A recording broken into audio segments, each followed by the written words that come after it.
Assalamualaikum warahmatullahi wabarakatuh. Saya Muhammad Ramzi. Di sini saya akan mempresentasikan tugas pertemuan 11. Oke, jadi di sini membahas Agile Development. Ini poin-poin yang akan disampaikan. Jadi, kemudian ini bagaimana Agile itu muncul. Jadi dulu itu pengembangan software masih biasa, jadi mirip-mirip sama waterfall. Jadi dari awal sampai akhir itu udah harus tahu apa yang diperluin untuk pengembangan softwarenya itu. Kemudian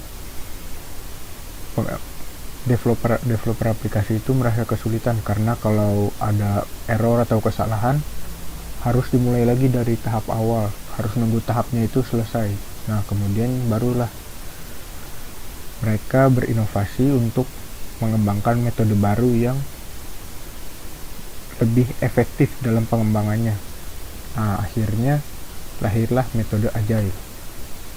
Jadi, Agile ini salah satu metode pengembangan aplikasi yang berjangka pendek atau cepat.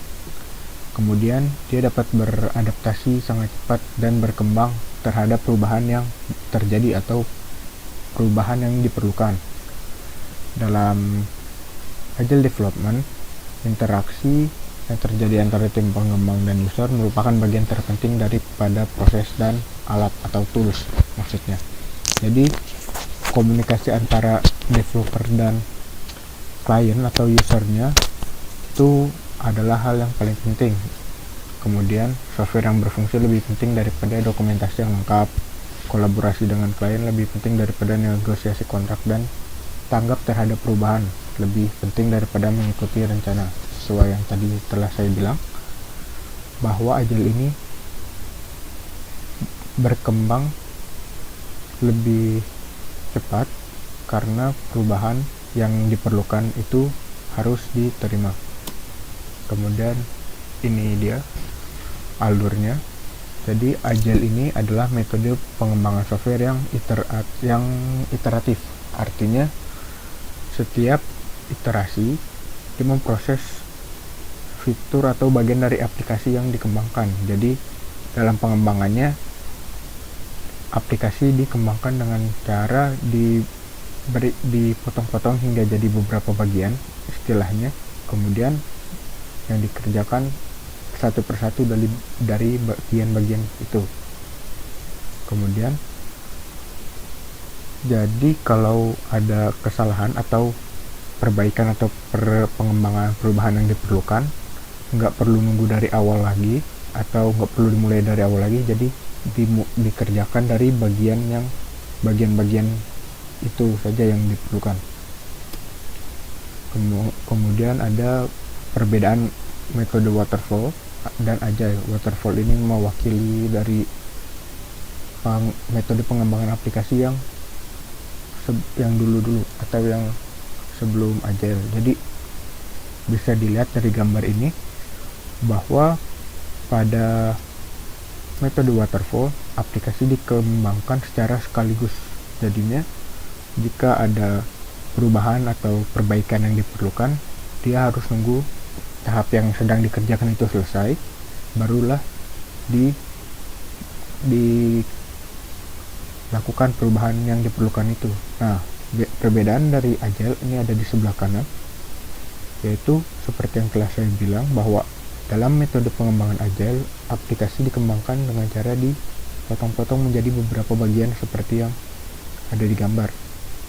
Jadi jika ada yang diperlukan seperti perubahan atau perbaikan pada aplikasi, maka tinggal memperbaiki atau mengerjakan dari bagian potongan itu saja. Nah, di sini ada kelebihan dan kekurangan metode waterfall, yaitu yang pertama, mudah dimengerti dan mudah digunakan karena metodenya selalu menurun tahap demi tahap. Kemudian requirement dari sistem bersifat stabil karena memang sudah harus ditentukan dari awal. Kemudian baik dalam manajemen kontrol. Kemudian yang keempat, bekerja dengan baik ketika kualitas lebih diutamakan dibandingkan dengan biaya dan jadwal atau deadline, karena manajemen kontrolnya lebih teratur. Kemudian kekurangan metode waterfall itu yang pertama ada semua kebutuhan sistem harus diketahui di awal. Jadi kalau ada perubahan yang diperlukan saat sudah dimulai prosesnya, maka harus menunggu tahap itu selesai kemudian dikerjakan lagi dari awal. Jadi waktu yang diperlukan juga akan lebih lama. Kemudian yang kedua, integrasi sekaligus di akhir sistem. Kemudian testing hanya dilakukan pada setiap akhir fase, bahkan tidak jarang testing hanya dilakukan di akhir-akhir proyek. Kemudian yang keempat, membutuhkan waktu yang cukup lama, meski kadang proyeknya tidak terlalu besar. Ya karena kalau ada perubahan yang perlu dilakukan atau perbaikan harus dimulai dari awal. Kemudian yang kelima, perubahan requirement dapat mengubah maksudnya keseluruhan proses yang telah dilaksanakan. Kemudian ini ada kelebihan dan kekurangannya dari metode Agile. Jadi kelebihan yang pertama yaitu proyek lebih cepat rilis. Kemudian kedua, keterlibatan user secara aktif.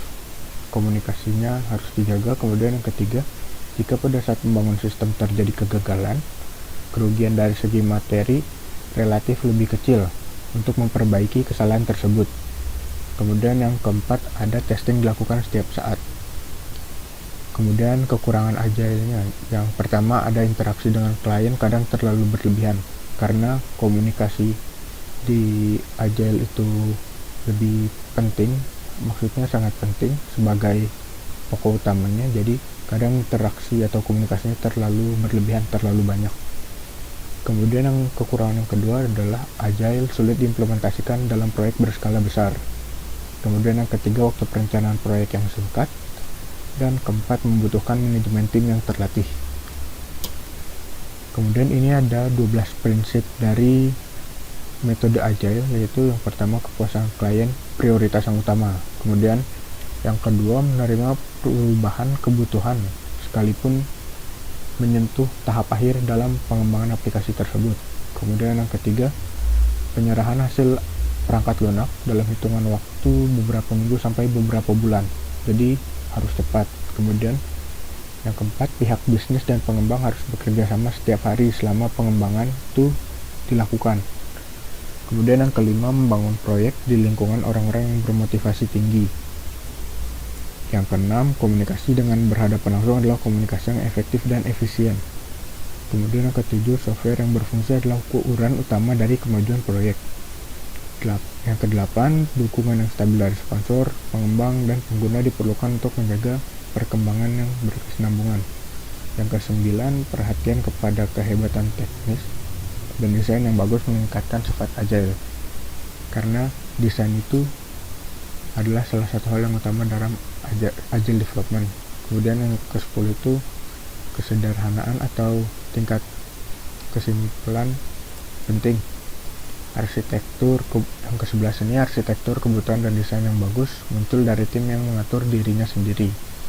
Ada lagi yang ke-12, secara periodik tim evaluasi diri dan mencari cara untuk lebih efektif dan segera melakukannya agar pengembangan aplikasi berjalan lebih baik. Kemudian yang selanjutnya di sini ada framework dalam Agile. Yang pertama ada framework Scrum. Scrum ini framework yang mengedepankan pada kekuatan kolaborasi tim. Kemudian Scrum memecah organisasi atau tim pengembang menjadi tim-tim kecil yang mengorganisasikan dirinya sendiri dan mengerjakan tugas-tugas kecil. Seperti misalnya Scrum Master, Product Owner, atau Development Team. Di dalam Development Teamnya ada analis, desain, programmer. Kemudian ada lagi yang framework kedua yaitu Extreme Programming.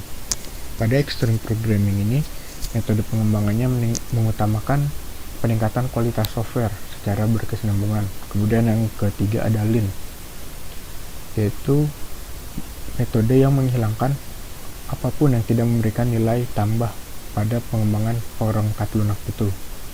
Kemudian pada metode Lean, pada framework Lean ini hanya mengerjakan apa yang benar-benar diperlukan pada saat itu, yaitu jadi yang dinilai tidak efisien atau menghambat laju pengembangan aplikasi dihilangkan. Kemudian yang keempat ada framework Kanban. Jadi Kanban ini memvisualisasikan komunikasi dan pengendalian serangkaian aliran aktivitas yang diproduksi. Kemudian jadinya orang-orang yang Melihat aliran aktivitas tersebut dapat menyesuaikan sesuai dengan kebutuhannya. Yang kelima ada framework kristal, metode perangkat lunak yang menggunakan cara Cockburn atau katalogisasi apa saja yang mereka lakukan untuk membuat proyek menjadi sukses. Kemudian selanjutnya ada perbandingan RAT dengan Agile.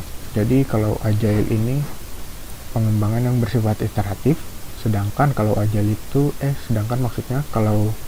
RAT bersifat inkremental, artinya berurutan. Kalau iteratif itu artinya berulang sesuai bagiannya masing-masing. Kemudian yang kedua perbandingannya adalah Agile aplikasinya dipecah menjadi beberapa bagian lalu dikembangkan berdasarkan iterasinya masing-masing. Sedangkan pada RAT lebih mengutamakan pengembangan berbasis prototype yang nantinya akan dibuat lebih baik lagi dari sebelumnya. Kemudian pada Agile, tim anggota mengelola dirinya sendiri, sedangkan pada RAT, timnya dikelola oleh manajer proyek. Nah, ini ada keuntungan masing-masingnya, yaitu kalau di Agile kelebihannya suatu proyek lebih cepat rilis, keterlibatan user secara aktif, jika pada saat pembangunan sistem terjadi kegagalan, kerugian dari segi materi relatif kecil untuk memperbaiki kesalahan tersebut. Testing dilakukan setiap saat. Nah, ini kelebihan dan kekurangan Agile ini sesuai dengan apa yang ada di slide sebelumnya tadi. Kemudian untuk kelebihan dan kekurangan RAT, yaitu kelebihan yang pertama sangat berguna dilakukan pada kondisi user tidak memahami kebutuhan apa saja yang diperlukan. Kemudian yang kedua, metode RAT dapat dilakukan dengan waktu yang singkat, yaitu 30-90 hari atau sekitar 1-3 bulan. Kemudian biaya yang dikeluarkan menjadi lebih rendah karena waktu pengembangan yang singkat dan mengutamakan atau menggunakan komponen yang sudah ada. Sedangkan kekurangannya itu RAT itu perlu SDM yang sudah ahli atau berpengalaman pada proyek berskala besar. Kemudian yang kedua, RAT menuntut tim pengembang dan user memiliki komitmen dalam aktivitas rapid fire atau kondisi aktivitas yang sangat cepat untuk melengkapi sebuah sistem dalam waktu yang singkat. Jadi jika komitmen tersebut itu agak kurang di salah satu atau bahkan keduanya, maka proyek RAT pasti akan gagal. Nah, kemudian kesimpulannya yaitu Agile adalah metode pengembangan perangkat lunak yang bersifat iteratif. Jadi dalam pengembangan aplikasinya dipecah menjadi beberapa bagian, kemudian bagian-bagian itu sesuai dengan bagiannya masing-masing dikerjakannya atau sesuai dengan iterasinya masing-masing. Agile memiliki banyak framework seperti tadi contohnya ada Scrum, Extreme Programming, Kanban, Crystal, dan Lean. Kemudian perbedaan antara Agile dan RAT itu adalah yang pertama, Agile menggunakan metode yang iteratif sedangkan RAT incremental, artinya berurutan. Kemudian tim yang bekerja menggunakan metode Agile mengelola dirinya sendiri, sedangkan RAT dia dikelola oleh manajer proyek. Kemudian perbedaan selanjutnya adalah kalau di RAT itu menggunakan prototype, maka di Agile tidak menggunakan prototype. Ya, terima kasih. Sekian presentasi dari saya. Wassalamualaikum warahmatullahi wabarakatuh.